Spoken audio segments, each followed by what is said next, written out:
समजा प्रयोगशाळेत आपण 30 व्होल्ट्स आणि 40 व्होल्ट्सची दोन वेगवेगळी उपकरणं एकत्र जोडली तर एकूण व्होल्टेज किती होईल? साधं गणित सांगते 70 व्होल्ट्स. पण जर कोणालाही समजले की प्रत्यक्ष मीटरवर उत्तर 50 व्होल्ट्स येते तर तो नक्कीच थक्क होईल. हो ना, कोणीही विचार करेल की इथे गणिताचे नियम खोटे ठरतात का? अगदी तेच की 30 अधिक 40 बरोबर 50 असू शकते. नाही, गणिताचे नियम खोटे ठरत नाहीत. तर इथे सुरू होते AC सर्किट्सची जादू. या सखोल विश्लेषणात सर्वांचं स्वागत आहे. आज आपण अशा एका विषयावर चर्चा करणार आहोत जो वरवर पाहता अत्यंत तांत्रिक वाटतो. पण तसं पाहिलं तर तो आपल्या रोजच्या जीवनातील तंत्रज्ञानाचा, अगदी आपल्या डोक्यावर फिरणाऱ्या पंख्याचाही अविभाज्य भाग आहे. नक्कीच. आजचा आपला विषय आहे सिरीज RL-AC सर्किट्स किंवा एक्सर RL-AC सर्किट्स. आपल्याकडे या विषयावरील सविस्तर सादरीकरण आहे आणि त्या आधारे आपण रोध म्हणजे रेझिस्टन्स आणि इंडक्टन्स यांचे एकत्रीकरण कसे काम करते हे मुळापासून समजून घेणार आहोत. इलेक्ट्रिकल इंजिनिअरिंगचा हा एक अत्यंत पायाभूत आणि तितकाच रंजक विषय आहे. हे बघा, जेव्हा आपण शुद्ध रोध आणि शुद्ध इंडक्टर एकत्र जोडतो तेव्हा सर्किटमध्ये जे भौतिक आणि गणितीय बदल घडतात ते समजून घेणं अत्यंत महत्त्वाचे असते. म्हणजे आज आपण केवळ काय घडते हे नाही पाहणार तर ते का घडते याच्या मुळाशी जाणार आहोत. बरोबर? अगदी बरोबर. व्होल्टेज आणि करंटच्या या खेळात अदृश्य चुंबकीय क्षेत्र किंवा मॅग्नेटिक फील्ड कशी भूमिका बजावते हे आपण आज सविस्तर उलगडून सांगणार आहोत. बापरे, हे ऐकून खूपच उत्सुकता वाढलीय. चला तर मग आपण पहिल्या स्लाइडकडे वळूया. या स्लाइडचं शीर्षक आहे slide 1, complete study of series RL-AC circuits. एकसर RL-AC सर्किटचा संपूर्ण अभ्यास. या स्लाइडवर आपण एक अतिशय स्पष्ट सर्किट डायग्राम पाहू शकतो. हो, या डावीकडे एक V आणि कंसात T असा AC व्होल्टेज सोर्स दिसतोय आणि त्यातून पुढे जाऊन एक रोध म्हणजे R आणि एक कॉइलसारखा दिसणारा इंडक्टर L जोडलेला आहे. बरोबर. या संपूर्ण प्रवासात आपण मूलभूत AC सर्किट संकल्पना, व्होल्टेज आणि करंटमधील संबंध आणि फेजर डायग्राम्स यांचा अभ्यास करणार आहोत. पण मला इथे एक गोष्ट प्रकर्षाने जाणवते, ती म्हणजे Vच्या पुढे कंसात T लिहिले आहे. याचा अर्थ इथे वेळेचा काहीतरी संबंध आहे का? अगदी बरोबर पकडलेत. ही स्लाइड या संपूर्ण चर्चेचा पाया आहे. जेव्हा आपण या आकृतीकडे पाहतो तेव्हा आपल्याला दिसते की व्होल्टेज आणि करंट हे वेळेनुसार सतत बदलत आहेत. अच्छा, म्हणूनच त्यांना VT आणि IT असे दर्शवले आहे का? होय, AC सर्किटमध्ये T म्हणजेच वेळ अत्यंत महत्त्वाची भूमिका बजावतो. DC सप्लाय हा एका शांत तलावासारखा असतो, जिथे पाणी एकाच पातळीवर स्थिर असते. पण AC सप्लाय हा खवळलेल्या समुद्रासारखा असतो.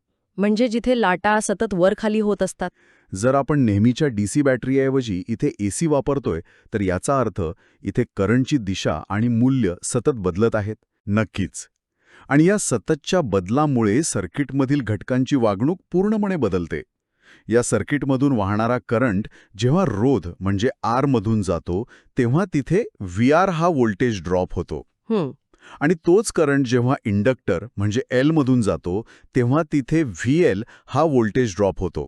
या दोन वेगवेगळ्या ड्रॉप्सचं वर्तन आणि त्यांचं गणितीय समीकरण समजून घेणं हाच आपल्या अभ्यासाचा मुख्य उद्देश आहे. म्हणजे या बदलत्या लाटांमध्ये पोहण्यासाठी आपण नक्की कोणता मार्ग अवलंबणार आहोत हे पाहणं रंजक ठरेल. आता आपण पुढील स्लाइडकडे वळूया, जिचं नाव आहे स्लाइड 2, लर्निंग ऑब्जेक्टिव्स, शिकण्याची उद्दिष्टे. बरं, या प्रवासाची दिशा ठरवण्यासाठी आपण या स्लाइडवर आजच्या सत्राची 3 प्रमुख उद्दिष्टे स्पष्ट केली आहेत.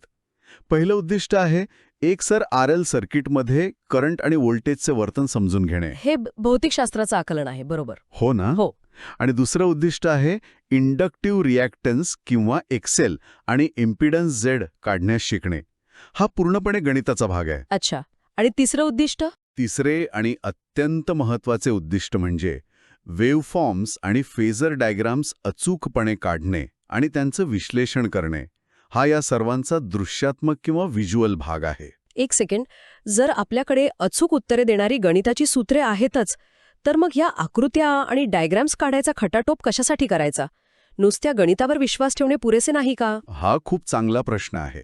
पण इंजिनिअरिंगमध्ये कोणतीही गोष्ट केवळ सूत्रांनी समजून चालत नाही. जेव्हा एखादा गुंतागुंतीचा प्रश्न समोर येतो तेव्हा केवळ आकड्यांकडे पाहून परिस्थितीचा अंदाज येत नाही. म्हणजे डायग्राम्स गरजेचे आहेत. नक्कीच.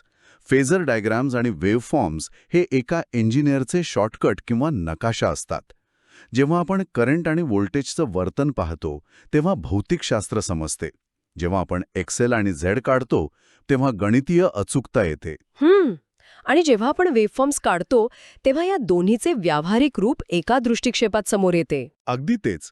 उद्या जर एखादी भली मोठी मोटर जास्त गरम होत असेल तर या शिकलेल्या उद्दिष्टांच्या आधारे आणि आकृत्यांच्या मदतीने समस्येचे मूळ लगेच शोधता येते. बापरे, हे खरोखरच खूप महत्वाचे आहे. हे केवळ परीक्षांसाठी उत्तर पाठ करण्यासारखे नाही, तर प्रत्यक्ष व्यवहारात काम करण्यासाठी लागणारी ही एक प्रकारची दृष्टीच आहे. पण हे सर्व समजण्यापूर्वी आपण मिक्स्ड सर्किटचा विचार का करतोय? त्याचे कारण आपल्याला पुढील स्लाइडवर मिळते. आता आपण पुढील स्लाइडकडे वळूया, जिचे नाव आहे slide 3, recap pure circuits versus mixed circuits, उजळणी, शुद्ध सर्किट्स विरुद्ध मिश्र सर्किट्स. बरं, इथे आपण मागील संकल्पनांची उजळणी करत आहोत असे दिसते. यात 3 विभाग आहेत ना? हो. पहिला आहे शुद्ध रोध किंवा प्युअर आर, जिथे करंट आणि व्होल्टेज एकाच फेजमध्ये असतात, म्हणजेच त्यांच्यात 0 अंशांचा फरक असतो. दुसरा आहे शुद्ध इंडक्टर किंवा प्युअर एल, जिथे करंट हा व्होल्टेजच्या बरोबर 90 अंश मागे असतो. अगदी बरोबर. आणि तिसरा विभाग आहे सिरीज आर एल सर्किट, जे या दोन्ही गुणधर्मांचं व्यावहारिक एकत्रीकरण आहे. हे समजण्यासाठी समजा एखादी व्यक्ती डांबरी, गुळगुळीत आणि सरळ रस्त्यावरून चालत आहे. तिथे कोणताही अडथळा नाही, त्यामुळे चालण्याची गती आणि रस्ता एकाच रेषेत आहेत. हे झाले प्युअर आर. खूप छान उदाहरण आहे हे. आणि आता समजा तीच व्यक्ती कमरेतक्या पाण्यातून चालत आहे, जिथे पाण्याचा विरोध खूप जास्त आहे आणि त्यामुळे गती खूप मागे पडते. हे झाले प्युअर एल. पण आपले मिक्स्ड सर्किट म्हणजे या दोन्हींचा मध्य असावा. हे उदाहरण अतिशय समर्पक आहे. वैज्ञानिक भाषेत सांगायचे तर भौतिक जगात कोणतेही सर्किट 100% शुद्ध नसते. म्हणजे थोडा तरी अडथळा असतोच. हो ना. प्रत्येक वायरमध्ये थोडा तरी रोध असतोच आणि थोडा तरी चुंबकीय प्रभाव असतोच. त्यामुळे जेव्हा आपण प्रत्यक्ष व्यवहारात काम करतो तेव्हा आपल्याला या मिक्स्ड सर्किटचा सामना करावा लागतो. अच्छा, म्हणजे या एकत्रीकरणामुळे करंट 90 अंशांनी मागे न पडता एका विशिष्ट कोनाने मागे पडतो. बरोबर. आणि या कोनालाच आकृतीत अँगल फाय म्हणजे कोन फाय असे नाव दिले आहे. हाच कोन आपल्याला सर्किटचं खरे स्वरूप दर्शवतो. म्हणजे हा अँगल फाय ठरवतो की आपण नक्की किती पाण्यात आहोत आणि किती रस्त्यावर आहोत. पण ह्या मिश्र सर्किटची प्रत्यक्ष जोडणी कशी असते? आता आपण पुढील स्लाइडकडे वळूया. Slide 4, the series R L circuit, एकसर आर एल सर्किट. या स्लाइडवर एकसर आर एल सर्किटची सविस्तर आकृती दिली आहे. इथे रोध आर आणि इंडक्टर एल एकामागोमाग एक म्हणजेच एकसर जोडणीत जोडलेले आहेत. या जोडणीचा सर्वात महत्त्वाचा आणि मूलभूत नियम स्लाइडवर स्पष्टपणे लिहिला आहे. तो म्हणजे दोन्ही घटकांमधून वाहणारा एसी करंट आय समान असतो. ही गोष्ट अत्यंत महत्त्वाची आहे कारण एकसर सर्किटमध्ये प्रवाहित होण्यासाठी दुसरा कोणताही मार्ग नसतो. एक सेकंड, मला थोडे कन्फ्युजन होत आहे. जो करंट आर मधून जातोय तोच हुबेहूब करंट एल मधूनही पुढे जातोय. जर करंट समान आहे तर मग एकूण व्होल्टेज व्हीचे विभाजन कसे आणि का होते? हाच तर इंजिनिअरिंगचा गाभा आहे. म्हणजे व्होल्टेजला कसे समजते की कोणाला किती वाटा द्यायचा? हे बघा, करंट जरी एकच असला तरी रोध आर आणि इंडक्टर एल यांचे गुणधर्म पूर्णपणे वेगळे आहेत. आर हा ऊर्जेचा वापर करून उष्णता निर्माण करतो, जसं की बल्ब गरम होणे. आणि एल काय करतो? एल हा ऊर्जा वाया न घालवता ती चुंबकीय क्षेत्रात म्हणजे मॅग्नेटिक फील्डमध्ये साठवून ठेवतो. या वेगवेगळ्या स्वभावांमुळे आणि ऊर्जेच्या संवर्धनाच्या नियमामुळे एकूण व्होल्टेज 2 भागांत विभागले जाते. अच्छा, म्हणजे एक भाग व्हीआर म्हणून रोधाच्या कार्यासाठी वापरला जातो आणि दुसरा भाग व्हीएल म्हणून इंडक्टरला चुंबकीय क्षेत्र निर्माण करण्यासाठी दिला जातो. अगदी बरोबर. सोर्सकडून येणारा एकूण व्होल्टेज हा या दोघांच्या कामाच्या स्वरूपानुसार आपापसात वाटून घेतला जातो. पण हे विभाजन साध्या बेरजेसारखं नसते. मग हे गणितात कसे मांडले जाते? आता आपण पुढील स्लाइडकडे वळूया. Slide 5, core equations, the lag. त्याचं उत्तर या मूलभूत समीकरणांमध्ये दडलेले आहे. या स्लाइडवर 2 महत्त्वाची समीकरणे आहेत. पहिले म्हणजे लागू केलेलं व्होल्टेज, V बरोबर Vm साइन ओमेगा टी. इथे VM म्हणजे जास्तीत जास्त व्होल्टेज ना? हो, आणि साइन ओमेगा टी हे त्याची लाटेसारखी गती दाखवते. दुसरं समीकरण आहे निर्माण होणारा करंट. I बरोबर Im sine omega T minus five. इथे एक गोष्ट प्रकर्षाने लक्ष वेधून घेतेय, ती म्हणजे करंटच्या समीकरणातील ऋणचिन्ह किंवा नेगेटिव्ह साईन. स्लाइडवर लाल रंगात त्याला लॅगिंग इंडिकेटर किंवा लॅगिंग दर्शक म्हटले आहे. हां, म्हणजे करंट व्होल्टेजच्या तुलनेत वेळेत मागे पडतोय. पण हे ऋणचिन्ह भौतिक जगात नक्की काय दाखवतंय? जेव्हा आपण ओमेगा टी मधून फाय वजा करतो तेव्हा गणितीयदृष्ट्या आपण असे सांगत असतो की करंटची लाट ही व्होल्टेजच्या लाटेपेक्षा उशिरा सुरू होत आहे. इंडक्टरच्या चुंबकीय क्षेत्रामुळे एक प्रकारचा इनर्शिया किंवा जडत्व निर्माण होते. म्हणजे बदलाला विरोध. बरोबर. जेव्हा एसी व्होल्टेज करंटची दिशा बदलण्याचा प्रयत्न करतो तेव्हा इंडक्टरच्या बदलाला कडाडून विरोध करतो. या विरोधामुळे करंटला फ्लो होण्यासाठी आणि गती पकडायला थोडा वेळ लागतो. हा लागणारा वेळच आपण या वजाफाई चिन्हांनी दाखवतो. हे खूपच रंजक आहे. म्हणजे इंडक्टर एका हट्टी मुलासारखा आहे ज्याला बदल नको असतो आणि त्यामुळे सर्व प्रक्रियेला उशीर होतो. पण मग हा विलंब किंवा हा फाय नेहमी सारखाच असतो की तो बदलतो? तो नक्कीच बदलतो. आता आपण पुढील स्लाइडकडे वळूया. Slide 6 understanding angle phi. कोण फाय समजून घेणे. तो कशावर अवलंबून असतो हे आपण इथे पाहू शकतो. इथे एक अत्यंत सुंदर डायल किंवा मीटरची आकृती दाखवली आहे. हो, मगाशी आपण म्हटल्याप्रमाणे सर्किट पूर्णपणे शुद्ध नसल्यामुळे हा विलंब कधीच बरोबर 90 अंश नसतो आणि शून्यही नसतो. हा नेमका कोण हा रोध आणि इंडक्टन्स यांच्या मूल्यांवर अवलंबून असतो. या मीटरकडे पाहताना मला एका रस्सीखेचचा खेळाची आठवण येत आहे. एका बाजूला R आहे जो कोनाला 0 अंशाकडे ओढतोय आणि दुसऱ्या बाजूला L आहे जो कोनाला 90 अंशाकडे ओढतोय. हे उदाहरण एकदम अचूक आहे. जर सर्किटमध्ये रोधाचे मूल्य जास्त असेल तर तो करंटला स्वतःच्या प्रभावाखाली ठेवतो आणि हा कोन 0 अंशाच्या जवळ सरकतो. आणि जर इंडक्टन्स जास्त असेल तर तर त्याचा प्रभाव वाढतो आणि कोन 90 अंशाच्या जवळ जाऊ लागतो. इंजिनियर्स ह्याच तत्वाचा वापर करून सर्किट्स डिझाईन करतात. आपल्याला जसा प्रभाव हवा असेल तशी R आणि L ची मूल्ये निवडून आपण हा कोन नियंत्रित करू शकतो. म्हणजे जो जास्त ताकदवान त्याच्या बाजूने हा मीटरचा काटा झुकणार. पण इंडक्टरची ताकद किंवा त्याचा विरोध मोजायचा कसा? आपण पुढील स्लाइडकडे वळूया. Slide 7. Inductive reactance XL. Inductive reactance XL. इंडक्टरच्या या विरोधाला गणितीय परिमाणात मोजण्यासाठी आपण इंडक्टिव्ह रिॲक्टन्स म्हणजे XL वापरतो. स्लाइडवर स्पष्ट केले आहे की इंडक्टन्सचे एकक हेनरी असते, पण आपल्याला तो विरोध ओहममध्ये मोजायचा असतो. अच्छा, जेणेकरून आपण त्याची रोधाशी तुलना करू शकू. अगदी बरोबर. इथे एक मस्त फॅक्टरी मशीनची डायग्राम आहे. या मशीनमध्ये एका बाजूने फ्रिक्वेन्सी F आणि दुसऱ्या बाजूने इंडक्टन्स L आत जाताना दिसत आहेत आणि मशीनमधून बाहेर पडताना त्यांचा मिळून XL तयार होतोय. ही डायग्राम खूप सूचक आहे. इंडक्टिव्ह रिॲक्टन्सचं सूत्र आहे XL बरोबर ओमेगा L बरोबर 2πfL. इथे F म्हणजे AC सप्लायची फ्रिक्वेन्सी. याचा अर्थ असा की हा विरोध केवळ इंडक्टरच्या रचनेवर अवलंबून नसून त्याला मिळणाऱ्या एसीच्या फ्रिक्वेन्सीवरही अवलंबून असतो. एक सेकंड. जर फ्रिक्वेन्सी वाढली तर हा विरोधही वाढेल. हे तर DC सर्किटपेक्षा पूर्णपणे वेगळं आहे. DC मध्ये फ्रिक्वेन्सी 0 असते, म्हणजे तिथे इंडक्टरचा विरोधही 0 असणार. अगदी बरोबर ओळखलेत. DC मध्ये फ्रिक्वेन्सी 0 असल्यामुळे तिथे इंडक्टरचा विरोधही 0 असतो. तिथे तो एका साध्या वायरसारखा वागतो. बापरे, हे तर खूपच इंटरेस्टिंग आहे. हो ना, पण AC मध्ये जसजशी करंटच्या बदलण्याची गती वाढते तसतसा इंडक्टरचा विरोधही वेगाने वाढतो, कारण त्याला सतत नवीन चुंबकीय क्षेत्र तयार करावे लागते. हे समजले. पण मग या सर्किटमध्ये रोध R पण आहे आणि इंडक्टरचा विरोध XL पण आहे. मग या दोघांचा मिळून एकूण विरोध कसा काढायचा? आपण पुढील स्लाइडकडे वळूया. स्लाइड 8.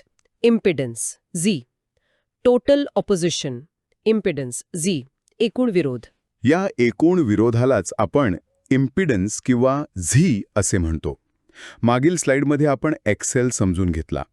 आता या स्लाइडवर इम्पिडन्सची व्याख्या केली आहे. म्हणजे रोध आणि रिॲक्टन्स यांचा एकत्रित विरोध. हो, आकृतीमध्ये एक काटकोन त्रिकोण दाखवला आहे ज्याला इम्पिडन्स ट्रँगल म्हणतात. याचा पाया R आहे आणि उंची XL आहे. पण माझा इथे एक मोठा आक्षेप आहे. जर R आणि XL हे दोन्ही विरोधच आहेत आणि दोन्ही ओहममध्येच मोजले जातात, तर आपण 5 ओहम आणि 10 ओहम अशी त्यांची सरळ साधी बेरीज करून 15 ओहम का नाही करू शकत? हा त्रिकोण काढायचा खटाटोप कशासाठी? कारण ते एकाच वेळेत काम करत नाहीत. ते एकाच फेजमध्ये नसतात. अच्छा. R हा करंटला त्याच वेळेत तात्काळ विरोध करतो, पण XL हा करंटला 90 अंश विलंबाने विरोध करतो. हे दोन वेगवेगळे बल एकाच रेषेत नसून वेगवेगळ्या दिशांनी काम करत असल्यामुळे त्यांची साधी बेरीज चालत नाही. तिथे आपल्याला वेक्टर बेरीज करावी लागते. म्हणूनच स्लाइडवर कॉम्प्लेक्स फॉर्म दिला आहे. Z बरोबर R अधिक JXL. इथे हा J काय करतोय? जे हे गणितीय ऑपरेटर आहे, जे 90 अंशांचा शिफ्ट किंवा वळण दाखवते. हे इंजिनियर्सना सांगते की आपण आता एका सरळ रेषेवरून वळून एका 2D प्रतलात आलो आहोत. R आणि XL हे एकमेकांना लंब आहेत आणि इम्पिडन्स Z हा या त्रिकोणाचा कर्ण आहे. साधी बेरीज आणि व्हेक्टर बेरीज यातील हा फरक खूपच रंजक आहे. मग या कर्णाची लांबी नक्की कशी मोजायची? आता आपण पुढील स्लाइडकडे वळूया. Slide 9. Calculating magnitude and phase. परिमाण आणि फेज कोण काढणे. तो त्रिकोणाचा कर्ण असल्यामुळे इथे आपल्याला भूमितीची मदत घ्यावी लागते. या स्लाइडवर दाखवल्याप्रमाणे पायथागोरसच्या सिद्धांताचा वापर करून इम्पिडन्सचे परिमाण काढले जाते. सूत्र आहे झेडचे परिमाण बरोबर वर्गमुळात आरचा वर्ग अधिक एक्सेलचा वर्ग, पायाचा वर्ग अधिक उंचीचा वर्ग आणि त्याचे वर्गमूळ. शाळेत शिकलेला पायथागोरस इथे प्रत्यक्ष इंजिनिअरिंगमध्ये वापरला जातोय. होय, आणि फक्त एवढेच नाही, तर तो जो अँगल फाय किंवा विलंब आहे तो काढण्यासाठी आपण त्रिकोणमितीचा वापर करतो. त्याचं सूत्र आहे फाय बरोबर टॅन इनव्हर्स ऑफ XL भागिले R. हे सूत्र गणिताच्या सहाय्याने सिद्ध करते की करंटचा विलंब नक्की किती असेल. म्हणजे नुसते भौतिकशास्त्र नाही, तर इथे ट्रिग्नॉमेट्री आपल्याला वायरमध्ये वाहणाऱ्या करंटची दिशा आणि विलंबाची अचूक वेळ सांगत आहे. हे सर्व विषय एकमेकांशी कसे जोडलेले आहेत हे पाहणं खरोखरच थक्क करणारे आहे. नक्कीच. पण जेव्हा आपण हे परिमाण काढतो तेव्हा त्याचा उपयोग पूर्ण सर्किटचे नियम ठरवण्यासाठी कसा होतो? आपण पुढील स्लाइडकडे वळूया. Slide 10. Ohm's law for AC circuits. AC सर्किटसाठी ओहमचा नियम. या स्लाइडच्या डाव्या बाजूला DC सर्किट दाखवले आहे, जिथे सूत्र अतिशय साधे आहे. करंट बरोबर व्होल्टेज भागिले रोध. पण उजव्या बाजूला AC सर्किटची आकृती आहे. तिथे हे सूत्र थोडे बदलते आणि होते करंट बरोबर व्होल्टेज भागिले इम्पिडन्स. अगदी बरोबर. म्हणजे इथे R ची जागा Z ने घेतलीये. सोप्या भाषेत सांगायचे तर Z हा AC मधला R चा मोठा भाऊ आहे, जो सर्व प्रकारचा गुंतागुंतीचा विरोध एकाच छत्राखाली हाताळतो. बरोबर ना? अगदी बरोबर.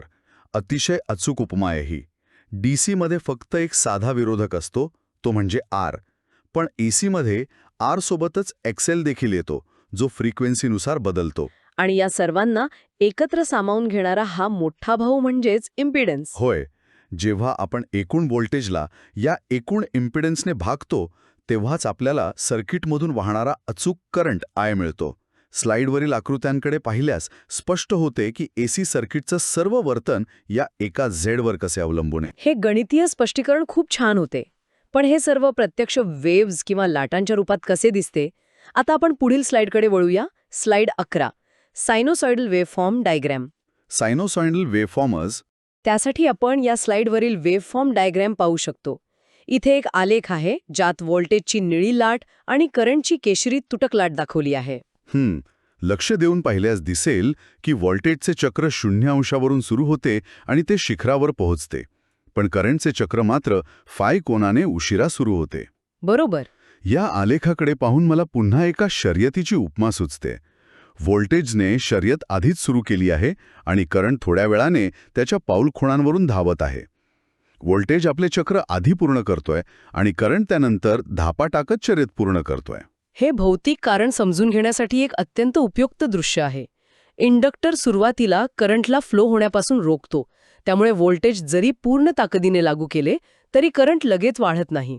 अच्छा, म्हणजे या दृश्यमान विलंबालाच आपण स्लाइडवर अँगल फायनी दाखवले आहे. हो ना. हा तोच काळ आहे जेव्हा ऊर्जा चुंबकीय क्षेत्रात साठवली जात असते आणि म्हणूनच करंटला वेग घ्यायला वेळ लागतो. पण ही असे वेडेवाकडे आलेख काढणे खूप किचकट वाटत नाही का? प्रत्येक वेळी लाटा काढत बसणे सोपे नक्कीच नसेल. इंजिनियर्सनाही ते किचकट वाटतंय. आता आपण पुढील स्लाइडकडे वळूया. Slide 12. Introduction to phasors. Phasors समजून घेणे. म्हणूनच लाटांच्या या किचकट आलेखाकडून आपण एका सोप्या पद्धतीकडे जातो, जिला फेजर्स म्हणतात. हां, फेजर्स म्हणजे काय? फेजर्स हे फिरणाऱ्या वेक्टर्सच्या स्वरूपात एसी परिमाणे दाखवतात. स्लाइडवर एक वर्तुळाकार आकृती आहे, जी एका घड्याळासारखी दिसते. हो, आणि या 2 दिशा दाखवल्या आहेत. घड्याळाच्या विरुद्ध दिशेने म्हणजे अँटी क्लॉकवाईज म्हणजे पुढे किंवा लीडिंग, आणि घड्याळाच्या दिशेने म्हणजे मागे किंवा लॅगिंग. बरोबर. दरवेळी त्या सायनोसॉइडल लाटा काढणे खूप वेळखाऊ असते. त्यामुळे इंजिनियर्स या फिरणाऱ्या बाणांचा वापर करतात. तुम्ही याला एका स्थिर रेषेच्या संदर्भात पाहू शकता. म्हणजे जो बाण घड्याळाच्या विरुद्ध दिशेने पुढे असेल तो परिमाण वेळेत पुढे आहे असे मानले जाते. हे वेव्हफॉर्म्सच्या आलेखापेक्षा खूपच सोपे आहे. हो ना. एका दृष्टिक्षेपात समजतं की कोण कोणाच्या पुढे आहे आणि कोण मागे. मग या फेजर्सचा वापर करून आपण आपल्या RL सर्किटची आकृती कशी काढू शकतो? आपण पुढील स्लाइडकडे वळूया. Slide 13. Phasor diagram, current reference phasor diagram, current संदर्भ. या स्लाइडवर आपण प्रत्यक्ष फेजर डायग्राम कशी काढायची ते पाहतोय. इथे आपण करंटला संदर्भाची रेषा मानली आहे. डायग्राम काढण्याच्या पायऱ्या स्पष्ट आहेत. पायरी 1. करंट I X अक्षावर आडवा काढा. आणि पायरी 2. VR हा करंटसोबत एकाच फेजमध्ये असतो, त्यामुळे तो त्याच रेषेवर काढा. पण VL हा इंडक्टरचा व्होल्टेज ड्रॉप 90 अंश पुढे असतो, त्यामुळे तो वरच्या दिशेने म्हणजे Y अक्षावर काढा. आणि या दोघांच्या व्हेक्टर बेरीजेचा परिणाम म्हणून एकूण व्होल्टेज आपल्याला मिळतो, जो करंटच्या फाय कोनाने पुढे आहे. अगदी बरोबर. पण एक मिनिट, इथे मला एक मूलभूत शंका आहे. आपण इथे करंटलाच संदर्भ म्हणून का निवडले? आपण व्होल्टेजला का नाही निवडले? हा एक अतिशय तांत्रिक आणि महत्त्वाचा प्रश्न आहे. आपण सुरुवातीलाच पाहिले की एकसर सर्किटमध्ये करंट सगळीकडे समान असतो, तो बदलत नाही. अच्छा, म्हणजे जो घटक स्थिर किंवा सामायिक आहे त्यालाच पाया मांडणे गणितीयदृष्ट्या खूप सोयीचे ठरते. होय, त्यामुळे डायग्राम काढायला आणि समजायला सोपी जाते. पण समजा एखाद्याला व्होल्टेजलाच पाया मानायचे असेल तर आकृती कशी दिसेल? आपण पुढील स्लाइडकडे वळूया. Slide 14. Phasor diagram, voltage reference phasor diagram, voltage संदर्भ. तो दृष्टिकोन आपण या स्लाइडवर पाहू शकतो. इथे आपण एकूण व्होल्टेजला संदर्भ मानून त्याला एक्स ॲक्सिसवर सपाट ठेवले आहे. जर व्होल्टेज सपाट असेल तर आकृतीत स्पष्ट दिसते की करंट खालच्या दिशेने म्हणजेच लॅगिंग स्थितीत दिसतो. बरोबर. अरे वा, म्हणजे व्होल्टेज करंटच्या पुढे आहे आणि करंट व्होल्टेजच्या मागे आहे, या दोन्हीचा अर्थ एकच आहे. हे तर रिलेटिव्ह मोशन सारखे झाले. म्हणजे कसं? समजा 2 गाड्या रस्त्यावर धावत आहेत. पहिल्या गाडीतला माणूस म्हणतो माझी गाडी तुझ्या पुढे आहे, पण दुसऱ्या गाडीतला माणूस म्हणतो तुझी गाडी पुढे नाही, माझी गाडी तुझ्या मागे आहे. दोन्ही विधाने पूर्णपणे सत्य आहेत. किती सुंदर प्रकारे तुम्ही हे मांडलेत. भौतिकशास्त्र आणि फेजर डायग्राम्समध्ये संदर्भ बदलला की आकृती वेगळी दिसते, पण त्यांच्यातील सापेक्ष संबंध तोच राहतो. म्हणजे कोण फाय तिथेच राहतो, फक्त तो पाहण्याचा दृष्टिकोन बदलतो. अगदी बरोबर. आणि याच दृष्टिकोनामुळे प्रत्यक्ष व्यवहारात काम करणे सोपे होते. प्रत्यक्ष व्यवहार म्हटल्यावर मला आठवले, आपण सुरुवातीला 30 अधिक 40 बरोबर 50 असा जो विचार केला होता तो नक्की काय प्रकार होता? आपण पुढील स्लाइडकडे वळूया. Slide 15. Practical labs and real applications, व्यावहारिक उपयोग आणि प्रयोग. तोच प्रकार ज्या स्लाइडवर लॅब वॉर्निंग म्हणून दिला आहे, जिला लाल फुली मारून ठळक केले आहे. कधीही VR आणि VLची साधी बेरीज करू नका. म्हणजे जर VR 30 व्होल्ट्स आहे आणि VL 40 व्होल्ट्स आहे तर एकूण व्होल्टेज 70 व्होल्ट्स होत नाही. नाही, कारण इथे व्हेक्टर बेरीज वापरावी लागते. V बरोबर वर्गमुळात 30चा वर्ग अधिक 40चा वर्ग. 30चा वर्ग 900 आणि 40चा वर्ग 1600 यांची बेरीज 2500 येते आणि त्याचे वर्गमूळ 50 येते. म्हणजे जर कोणी अज्ञानाने मल्टीमीटर घेऊन साधी बेरीज केली तर तो पूर्णपणे चुकेल. पण या सगळ्या गुंतागुंतीचा आपल्या रोजच्या जीवनात काय उपयोग आहे? या स्लाइडवर व्यवहारातील उपयोग दिले आहेत. जुन्या ट्यूब लाईट्समधील चोक कॉइल्स आणि सर्वात महत्त्वाचे म्हणजे आपल्या घरातील पंख्यांमध्ये असणाऱ्या single phase AC induction Motors. बापरे, म्हणजे आपल्या डोक्यावर फिरणारा पंखा याच RL सर्किटच्या तत्वावर आणि या करंटच्या विलंबावर काम करतो? हो ना? हा विलंब किंवा फेज शिफ्ट नसता तर पंख्याला फिरण्यासाठी लागणारं रोटेटिंग चुंबकीय क्षेत्रच तयार झालं नसतं आणि पंखा सुरूच झाला नसता. म्हणजे आपण जो विलंब किंवा लॅग एक समस्या समजत होतो, तोच खऱ्या अर्थाने तंत्रज्ञानाला गती देत आहे. हा प्रवास एका साध्या सूत्राकडून थेट पंख्याच्या फिरण्यापर्यंत आला आहे. या संपूर्ण प्रवासाचा आपण कसा सारांश काढू शकतो? आपण पुढील स्लाइडकडे वळूया. स्लाइड 16, एक्झिक्युटिव्ह समरी, संपूर्ण सारांश. या स्लाइडवर संपूर्ण सादरीकरणाचा सारांश 3 मुख्य मुद्द्यांत दिला आहे. पहिला मुद्दा, एकसर RL सर्किटमध्ये रोध आणि इंडक्टन्स एकत्र काम करतात. दुसरा, या दोघांच्या एकत्रित आणि त्रिकोणमितीय विरोधाला इम्पिडन्स किंवा झेड म्हणतात. आणि तिसरा, सर्वात महत्त्वाचा नियम, यात करंट नेहमी व्होल्टेजच्या फाय कोनाने मागे असतो. इम्पिडन्सचा त्रिकोण, ओहमचा नियम आणि फेजर हे एका दृष्टिक्षेपात सर्व संकल्पनांची उजळणी करून देते. हे खरोखरच एका संपूर्ण ब्लूप्रिंट सारखे आहे. हे समजले की RL सर्किटचं कोणतंही कोडे सोडवता येते. आणि ते कोडे सोडवण्यासाठीच आपण आता शेवटच्या स्लाइडकडे वळूया. Final slide, conclusion, knowledge check आणि सराव. इथे ज्ञानाची उजळणी आहे. हो. एक प्रोफेसर म्हणून मी नेहमी सांगतो की जोपर्यंत हाताने गणित सोडवत नाही तोपर्यंत संकल्पना मेंदूत पक्की होत नाही. इथे प्रश्न आहे, जर R बरोबर 3 ओहम आणि XL बरोबर 4 ओहम असेल तर एकूण इम्पिडन्स Z किती आणि फेज कोन फाय किती? हे अगदी मगाशी आपण पाहिलेल्या 30, 40, 50च्या उदाहरणासारखेच आहे. इथे 3, 4, 5 हा त्रिकोण तयार होतो. 3चा वर्ग 9 अधिक 4चा वर्ग 16 बरोबर 25. त्याचे वर्गमूळ म्हणजे इम्पिडन्स Z हा 5 ओहम येईल. अगदी बरोबर. आणि कोणासाठी टॅन इन्व्हर्स ऑफ 4/3 केले की उत्तर येते 53.13. हाच या संपूर्ण चर्चेचा अंतिम निष्कर्ष आहे की योग्य सूत्रे आणि वेक्टरच्या मदतीने आपण कोणत्याही RL सर्किटचं अचूक विश्लेषण करू शकतो. साध्या सर्किट डायग्रॅमपासून सुरू झालेला हा प्रवास अगदी गणिताच्या सूत्रांमधून जाऊन आपल्या घरात फिरणाऱ्या पंख्यापर्यंत कसा पोहोचतो हे आपण या सखोल विश्लेषणात अनुभवलंय. पण जाता जाता मी एका प्रश्नावर विचार करण्यासाठी सोडत आहे. कोणता प्रश्न? आपण पाहिले की इंडक्टरमुळे करंट उशिरा धावतो. पण जर आपण ह्या RL सर्किटमध्ये एक कॅपॅसिटर जोडला जो करंटला पुढे ढकलतो, तर काय होईल? हा उशिरा धावणारा करंट पुन्हा वेळेवर येईल का? बापरे, हा तर खूपच मोठा विचार आहे. आणि जर तो खरोखरच वेळेवर आला, ज्याला पॉवर फॅक्टर करेक्शन म्हणतात, तर मोठ्या कारखान्यांच्या पॉवर ग्रिडशी किती मोठी ऊर्जा आणि कोट्यावधी रुपये वाचू शकतील याचा नक्की विचार करा. पुन्हा भेटूया अशाच एका रंजक विषयासोबत. धन्यवाद.